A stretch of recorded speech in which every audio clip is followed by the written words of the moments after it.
ketibaan Wai Bidato Anita Peranting adun N5 tanda.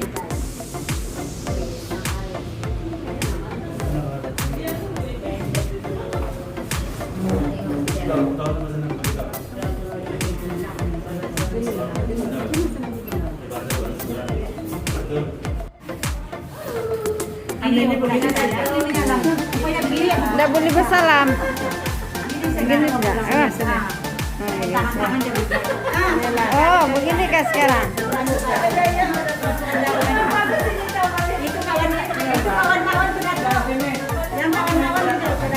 Hai, Mek.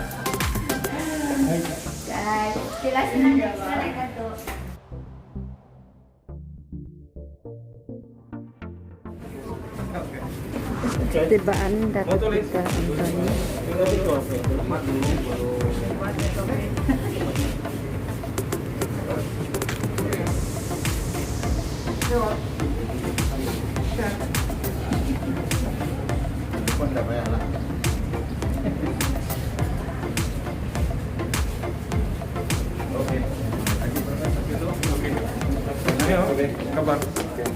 Kabar yang baik orang.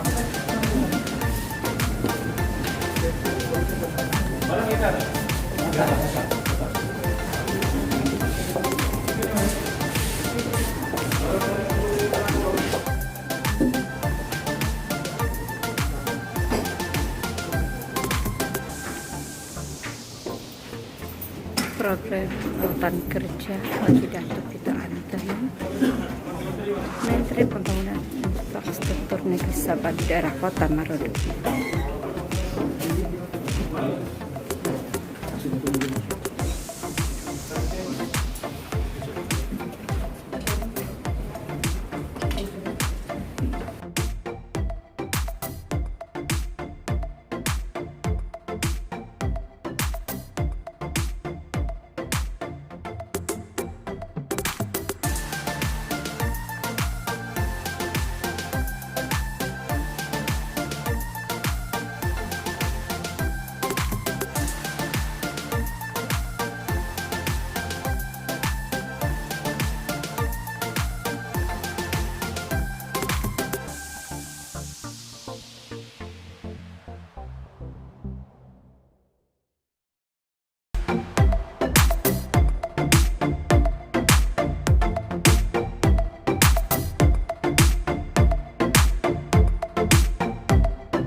Melihat sejauh mana keberkesanan perjalanan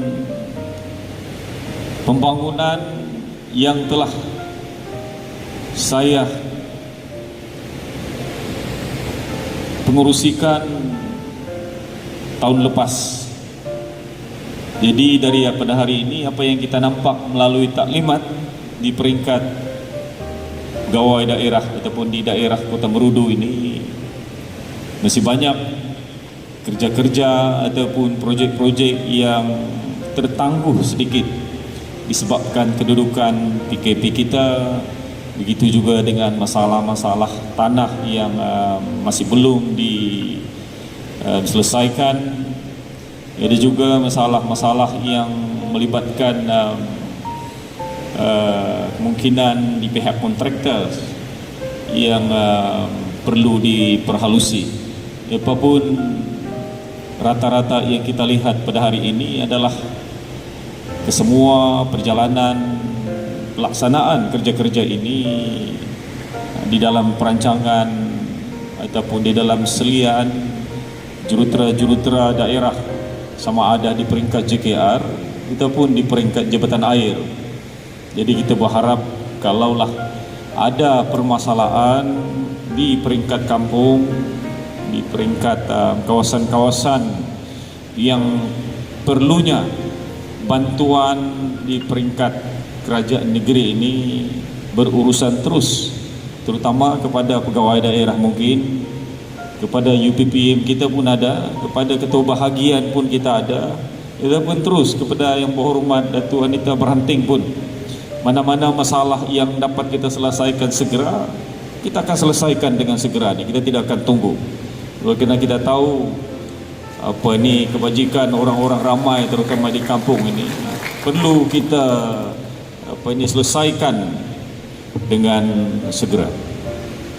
Keduanya pada hari ini, berkesempatan dengan ini saya ingin memaklumkan, saya ingat ini amat penting bagi kita semua, di mana 2-3 hari yang lepas menyatakan kononnya kerajaan negeri Sabah ini akan tumbang. Semalam desas-desus menyatakan bahawa adalah yang menyatakan menyebarkan fitnah, kononnya ketua menteri kita ditangkap dan tinggal mau angkat sumpah saja kita punya pemimpin-pemimpin lama, dan kami semua ini konon sudah lompat pergi parti yang lain. Ini adalah tidak betul. Pada hari ini kita nampak yang berhormat Saudara Rasinin Kuatis, harga dia bilang 40 juta dia kena beli ini.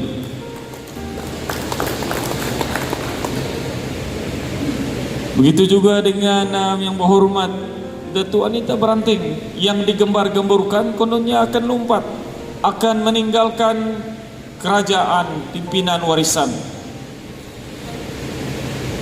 Semalam saya sempat bersama-sama dengan yang berhormat Datuk Masyung Bana, itu juga dengan Datuk Rahman yang kawang daripada Labuk, dan sempat berbincang dengan mereka ini bahawa dakwaan mereka yang telah ketandusan ini menyebarkan fitnah, konon diorang sudah ada 35. Tidak ada. Jangan kita dengar fitnah ini. Kita tahu ahli-ahli yang berhormat yang berada di negeri Sabah ini adalah ahli-ahli yang berhormat, yang mempunyai maruah, bukan juga cincai orang ramai.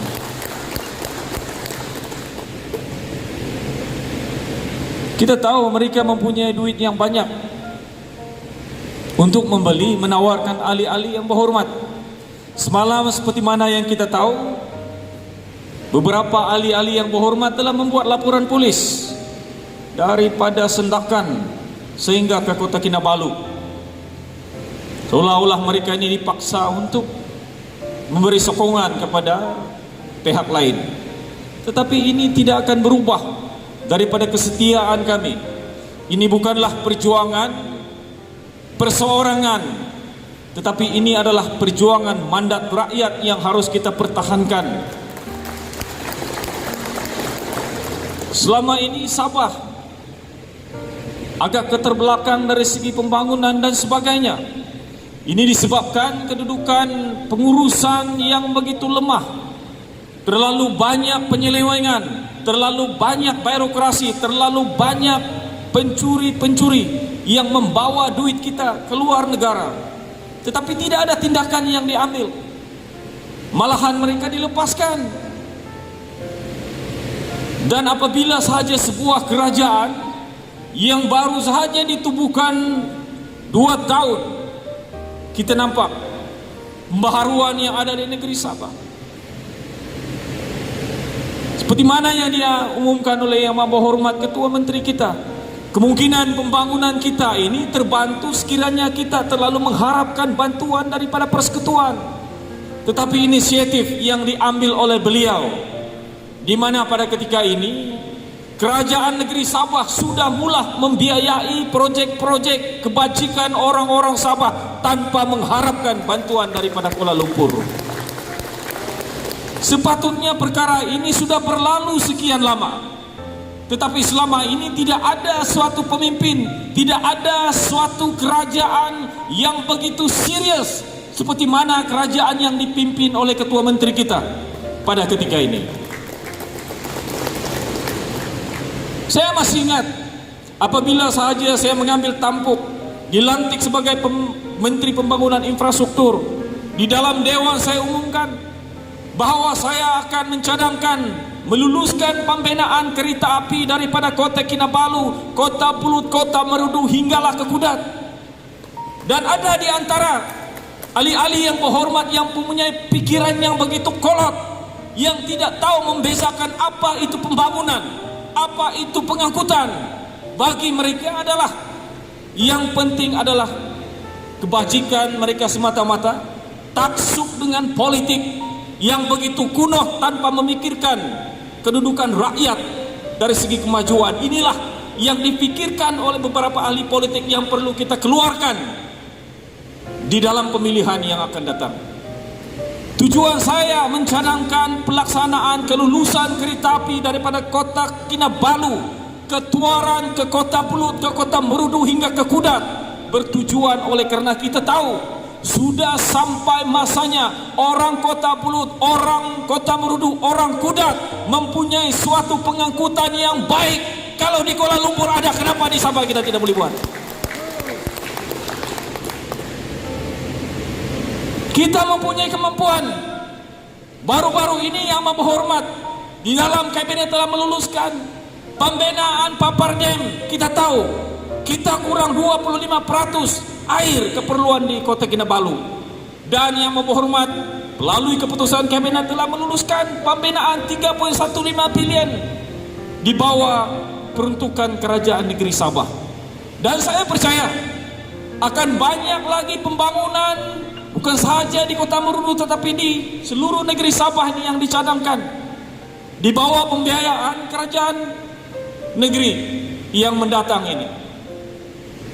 Bayangkan kalaulah tersiapnya ataupun terbinanya satu rangkaian jaringan kereta api. Fasa pertama yang saya cadangkan daripada Kota Kinabalu hingga ke Kudat.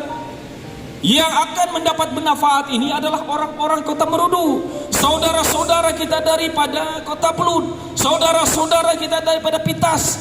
Oleh kerana kita tahu pengangkutan kereta api merupakan pengangkutan yang paling murah dan juga paling selamat digunakan oleh orang-orang kita. Di seluruh dunia, rata-rata di dunia yang maju, mereka menggunakan kaidah jaringan kereta api oleh kerana mereka tahu orang-orang kampung boleh menggunakan jaringan kereta api tersebut. Mudah-mudahan apabila siapnya pembinaan kereta api daripada KKK Kudat ini nanti akan dapat memberi manfaat. Di samping ia akan melonjakkan kedudukan ekonomi untuk orang-orang kita di Kota Merudu ini. Ini yang kita pentingkan. Bukan kita bawa duit keluar di Hong Kong, bukan kita bawa duit keluar pergi Swiss Bank. Saya tahu pemimpin-pemimpin lama kita, mereka telah membawa duit keluar di Hong Kong, di Swiss Bank. Dan pada ketika ini kita telah berusaha melalui kerajaan negeri Sabah, mudah-mudahanlah kita akan ambil balik kita punya duit ini dan kita akan balikkan kepada rakyat semua duit itu. Tekanan yang diberikan kepada kami, terutama kepada saya selaku menteri di peringkat negeri ini, memang banyak. Tuduhan demi tuduhan, macam-macam. Hari ini pun mereka akan panggil lagi saya. Oleh kerana bagi tahu, besok, lusa, semalam banyak ataupun ramai ahli-ahli yang berhormat kita yang telah dipanggil, ditekan dan sebagainya. Tetapi percayalah tuan-tuan dan puan-puan, bahawa kesetiaan kami selaku wakil rakyat negeri Sabah yang dipilih secara demokrasi di negeri Sabah ini akan kami zahirkan dan akan kami pertahankan seperti mana yang tuan-tuan dan puan-puan harapkan daripada kami semua. Tadi saya menyatakan kepada semua jentera daripada jabatan, kaki tangan sama ada daripada JKR ataupun daripada jabatan di bawah seliaan pegawai kerajaan negeri Sabah, supaya jangan terlibat di dalam pergolakan politik pada ketika ini.